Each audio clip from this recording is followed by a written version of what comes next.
here on the last day of this session. Republicans have decided to skip town.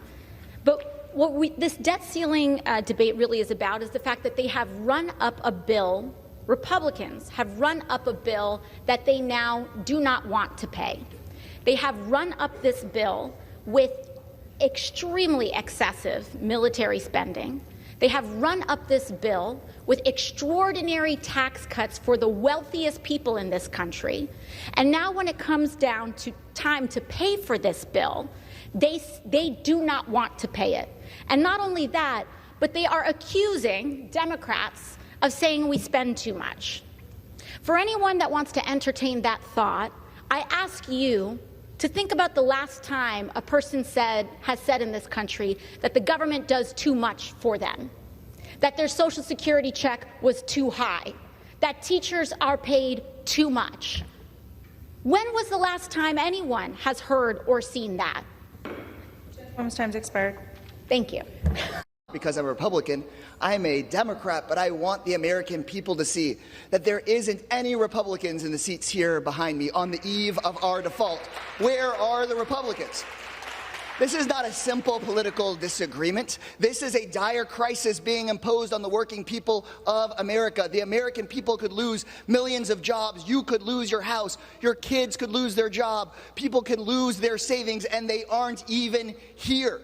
They want to burn the house down and blame the firefighters for the flames. They're listening to Donald Trump, who's saying, do a default. That is shameful. It is dangerous. There's no patriotism in this. There's no morality in this. And we just need 5 Republicans to sign on to the discharge petition with us to save the American people. We need the American people to speak up about why the Republicans are not in these empty chairs. The American people can save us. The Democrats are aligned and ready to avoid a default and make sure that billionaires pay their fair share and folks aren't kicked off their health care or deprived of food. I want to reiterate one point. The reason why anyone is asking anyone on this stage about what we would vote for is because Kevin McCarthy needs our votes. Because Kevin McCarthy doesn't have the votes. Because Kevin McCarthy is going to the White House without a majority of his caucus. He does not have what is necessary to negotiate. And for any question about what anybody would settle for, he has responsibility to concede. So if he wants any Democratic support, he has to come to the table. And we have seen him over and over again say that he will not negotiate, that they are engaged in hostage taking, not negotiation, extortion, not conversation. And that is not something we can establish. It is not something we can reinforce in this country. That's scary. This is serious. Many people are talking about this as if it's just a typical daily disagreement between pundits and politicians. This is not a simple political disagreement. This is not a simple political disagreement.